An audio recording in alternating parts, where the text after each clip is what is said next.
falar então agora sobre prevenção de golpes e proteção de dados. Eu vou conversar com Érica Costa, ela que é advogada especialista em direito digital e proteção de dados e cibersegurança. Érica, bom dia, é um prazer ter você aqui com a gente. Filomeno, o prazer é todo meu estar aqui com vocês essa manhã para falar de um tema tão importante que atinge a todos nós, né, aqui. E os golpistas estão cada vez mais criativos, né? Isso que dá medo. Você pode, para a gente começar a falar hoje, quais são os golpes digitais mais comuns? A gente poderia passar a manhã inteira falando, mas eu vou citar os principais. O recebimento de mensagens do nada nos seus aplicativos de mensagem, prometendo promoções fantásticas, 10% do valor, clique aqui, você tem só 10 segundos para comprar. Também a questão de alguns fraudadores conseguem até invadir redes sociais, conseguem ligar para seus parentes, simulando um sequestro ou pedindo dinheiro. Tem vários tipos de golpes, tanto na internet como no seu dia a dia comum, o que a gente chama de engenharia social. As pessoas, quando caem em golpes, se falam, nossa, como eu sou ingênua, nossa. Mas, assim, muitas vezes as pessoas, elas não têm como identificar, né? Não são as pessoas que estão tão ingênuas. Por que se você acha que tantas pessoas ainda caem em golpes? Eu falo para você assim, todo cuidado é pouco, tanto na sua vida cotidiana. Lembra quando a gente antigamente falava assim, não aceite balas de estranhos? Por que a gente aceita mensagens de estranhos, deposita dinheiro na conta de estranhos? Antigamente a gente tinha aquela questão assim, quando você for para uma rua de grande movimentação, coloque sua bolsa para frente. Existia uma série de cuidados. E Uhum. hoje a gente, quando está com esse mundo da internet, os cuidados são os mesmos. Sempre desconfiar. Sempre desconfiar daquela promoção maravilhosa, sempre desconfiar se seu filho ou marido normalmente não costuma ligar naquele horário para você, e você recebe uma ligação pedindo dinheiro, sempre desconfie. Sempre validem. Você recebeu uma mensagem no seu aplicativo para você recadastrar em algum site de banco. Você tem um aplicativo de banco, volte no aplicativo, vá ao site do banco, que tem toda uma infraestrutura de segurança. Não confie em tudo que vocês recebem. Isso eu falo para idosos, para adultos, isso atinge qualquer pessoa. Não é ingenuidade de fato. É que os fraudadores, os golpistas, hoje eles estão muito criativos, muito espertos e muito à frente do que a gente possa imaginar. Realmente, eles estão. E você acredita que, ou você sabe, se eles estão usando a IA também para os golpes? Sim, como eu falo para você que os golpistas estão sempre à frente, eles também estão testando todas essas novas tecnologias. Por exemplo, recentemente foi divulgado amplamente na mídia que uma brasileira se convenceu que estava namorando um bilionário internacional, americano no caso, e o fraudador conseguia pegar a imagem dele, colocar a inteligência artificial e fazer com que as feições, a fala fosse igual a deste bilionário americano. Então, cada vez mais esses golpes estão rebuscados, os golpistas investem para conseguir a tecnologia de ponta para conseguir aplicar a maior quantidade de golpes, né? Quando você pensa no passado, um golpista para atingir uma pessoa, ele precisava ir à frente de um banco, estar numa rua, à espreita. Hoje ele da sua casa, em qualquer lugar do país ou do mundo, ele consegue ativar vários tipos de golpes. Então a gente tem que estar mais alerta ainda, né? Exatamente. Existe uma faixa etária que é prioritária, que esses golpistas, assim, visam e falam, essa faixa etária é melhor para aplicar golpes? Golpistas, eles sempre buscam fragilidades. Por exemplo, a gente tem vários golpes do amor, que são aplicativos de namoro, que pessoas golpistas entram e tentam se passar por mulheres de forma sensualizada e atrai homens, eles atingem aquela fragilidade do homem. Tem outros pontos também, por exemplo, mulheres, que eles conseguem fazer engenharia social, a mulher todo momento falando que está solteira, então vem prometendo mundos e fundos para ela. Idosos eles são uma geração, a gente fala que ela tem uma fragilidade. Por quê? eles começaram há poucos anos essa questão de tecnologia. O idoso, ele não está acostumado com tanta inovação, então ele pode pensar que aquilo é real. Então a gente tem que, não só o idoso, mas qualquer faixa etária está sujeita. Os golpistas, eles brincam, entre aspas, com a fragilidade humana, com o que ela fornece de informações e consegue fazer uma engenharia, a gente fala reversa, engenharia social, por trás disso e consegue convencer a pessoa de que aquilo é lícito.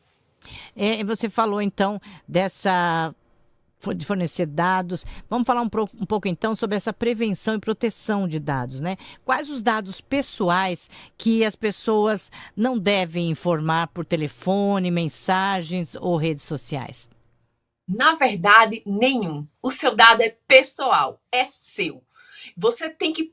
Quando a gente pega a Lei Geral de Proteção de Dados, a Lei Geral, ela prega por um princípio chamado da minimização, que é o mínimo. Fornecer o mínimo de dados possível. Então, as pessoas devem se atentar a isso. Por exemplo, se você vai fazer um curso na internet que vai lhe enviar um certificado por e-mail, por que aquele site está pedindo o nome da sua mãe, qual é o seu estado civil, qual é o seu endereço? Então, a finalidade não condiz com a entrega daquele produto. Então, sempre ficar atento a essa questão da minimização. Mas, principalmente, você deve, os titulares de dados, o consumidor, o que seja, ele deve prevenir, principalmente, inicialmente, os seus dados financeiros.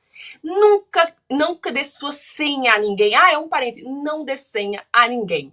É a questão também dos seus dados sensíveis. A Lei Geral de Proteção de Dados, ela protege todos os dados pessoais e com mais ênfase as questões dos dados sensíveis, que é o quê?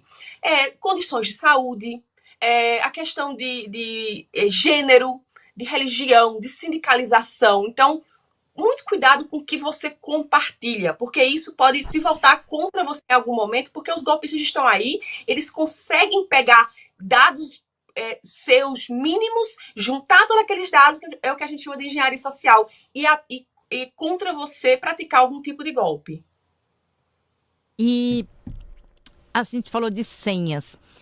Como que assim, eu tenho que trocar senhas, eu não costumo ter uma senha para tudo, aí eu acabo esquecendo a senha. O que é uma senha forte? Como é que aí eu vou trocar a senha? Eu já não sei mais o que escrever lá. Então, o que você aconselha com uma senha forte? Perfeito.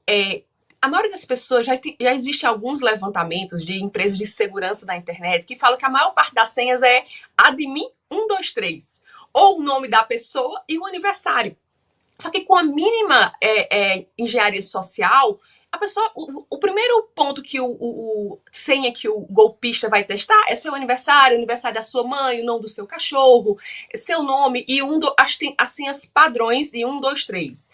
O que eu faço e que várias pessoas, vários especialistas em segurança faz. Minha senha, ela não é às vezes só uma palavra, ela é uma frase. E eu tento misturar letras maiúsculas, letras minúsculas, letras, números, caracteres, que é aquele hashtag, que é o arroba, que é o asterisco. Então, tentar fazer isso. E, além disso, eu sei porque eu trabalho nessa área há mais de 15 anos com direito digital, eu digo que eu tenho um pouco de paranoia em relação a isso. Eu troco minhas senhas a cada 3 meses, 6 meses. E se eu perceber algum comportamento estranho em qualquer site ou aplicativo meu, a primeira coisa que eu faço é trocar minha senha. E, além disso, a maior parte dos websites, eles também possuem um duplo fator de autenticação. O que é isso? 2 vezes autenticado. Você digita sua senha e aparece uma frase. Por favor, insira o código que foi enviado no seu e-mail. Você vai no seu e-mail, pega aquele código, insere de novo. Então, você aplicou 2 vezes a senha. Então, você tem um duplo fator de segurança e autenticação. Uhum. Então, mas e onde guardar essa senha? Porque eu falo assim, eu não posso guardar no meu celular. Você tem um caderninho? Porque para decorar tudo, você tem um caderninho que você guarda? Onde é seguro guardar a senha? Por exemplo, eu tenho a minha mãe, que é uma pessoa idosa, ela guarda num caderninho. Já reclamei com ela várias vezes, porque se ela perde aquele caderninho, É. o golpista, ele tem todas as suas senhas. Hoje em dia, existem alguns aplicativos de que chama cofre de senhas. Só que você tem que avaliar bem e escolher o certo qual é. Mas o que eu faço também? eu tenho uma palavra-chave ou algumas palavras-chave na minha cabeça, eu misturo com o nome do aplicativo e tem uma sequência de números que eu coloco. Então eu sempre sei que quando entrar naquele site, tem aquele radical daquela senha que eu sempre, na maior parte das vezes, pratico, coloco o nome do site ou alguma parte do nome do site e alguns números que variam de acordo com o site. Então eu tenho essa questão. E também, eu sei que é um Nossa, pouco... você é complexa. Eu não conseguiria fazer isso, Érica. Não, eu sei que as pessoas não conseguem. Então, para as pessoas que não, porque eu trabalho nessa área há 16 anos e eu tenho esse excesso de preocupação, mas eu não quero ficar criando pânico em ninguém, não, na população, no seu ouvinte. Mas coloquem senhas fortes, não coloque o seu nome, do seu pai, do seu filho, do seu cachorro, nem datas de aniversário. Procurem palavras aleatórias. Palavras aleatórias, números, sempre misturem, não coloquem só letras, misturem com números, com caracteres, que dificulta mais ainda. É realmente difícil. E esses sites que você falou, esses cofres de senha, como eu vou saber que é seguro? Eu nunca tinha ouvido falar nisso. Tá, isso você consegue olhar tanto na aplicação, a quantidade de pessoas que baixaram, mas também isso não é um grande parâmetro. Você pode pesquisar na internet. Existem alguns mais fortes e você consegue verificar, mas sempre pesquise, porque sempre tem um alerta na internet que aquele cofre, o próprio cofre conseguiu vazar dados. Então, sempre fique atento. Converse com pessoas, advogados, com pessoas da área de segurança da informação, que eles vão indicar para vocês os melhores. Eu não deixo só em um só, eventualmente eu fico mudando, mas isso é um excesso de cautela meu. Eu sei que o titular, o cliente comum não vai fazer isso, mas se puder, façam. E se é um idoso, não tem acesso, não tem destreza para usar esses cofres, continue com o seu caderninho, mas coloque em lugar escondido, não fale onde aquele caderno está, o mínimo de pessoas Nem fale possíveis. que ele exista, né? Nem fale que o caderno existe.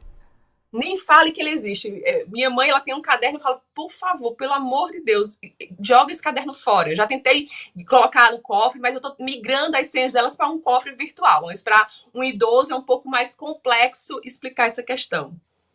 Para finalizar, o banco, por exemplo, o golpe que tem sido até uma amiga sofreu esse golpe, ela falou, nossa, eu me senti idiota. Aquele golpe do seu aniversário, no dia do aniversário, que você recebe flores, e aí ele fala só que você tem que pagar uma taxa de entrega que é R$ 4,99. Aí ele falou, mas não pode ser em dinheiro, tem que ser em cartão.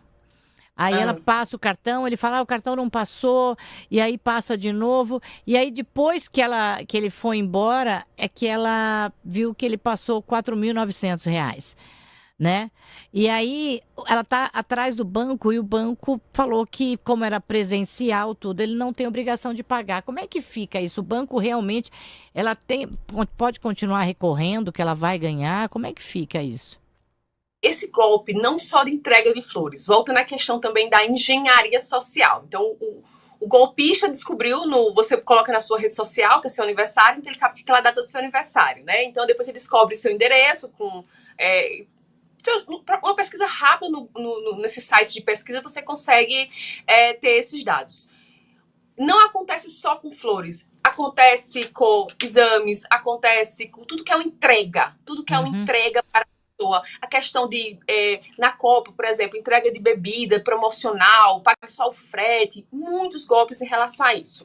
Contra a questão de como as pessoas reagirem é o seguinte, quando a cliente, a sua amiga, ela digitou a senha, né? Então, ela deu uma ok que aquele pagamento estava sendo feito.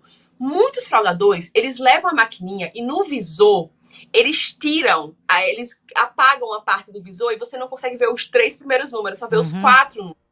Então, assim, eu sempre, quando tem a questão de maquininha, eu peço para sair aquele extrato para eu ver quanto fez. Com a questão de como a sua amiga, essa titular de dados, ela consegue ir atrás dos direitos dela, ela tem que primeiramente procurar o banco, explicar a situação, mostrar as mensagens, mostrar a questão fática. O banco vai avaliar essa questão. E isso ela pode resolver tanto administrativamente com o banco, como PROCONs, como justiça comum, o que seja. Mas ela tem que provar que ela teve boa fé, que ela foi enganada. Como aquela pessoa descobriu que os dados eram delas, aquele endereço. Então vai ter toda uma investigação atrás, e eu vejo investimento massivo, massivo, de bancos, laboratórios, hospitais, correndo atrás, que eles também, em certo ponto, os bancos, hospitais também estão sendo vítimas indiretas destes fraudadores, conseguindo ir atrás dos clientes dele por engenharia social. Nossa, realmente a gente tem assunto para falar sobre isso. Érica, eu gostei que você é bem didática, explica para as pessoas. Foi um prazer ter você aqui com a gente. Volte mais vezes, porque esse é um assunto que a gente tem que sempre alertar a população. Sobre golpes e ajudar as pessoas a se prevenirem. Eu conversei com a Érica Costa, que é advogada especialista em direito digital, proteção de dados e cibersegurança. Muito obrigada por ceder esse espaço para a gente na sua agenda e volte mais vezes. Obrigada pelo convite e voltarei mais vezes também aqui, porque esse assunto interessa a todos nós, eu, você e qualquer pessoa que habita este mundo, né? Exatamente.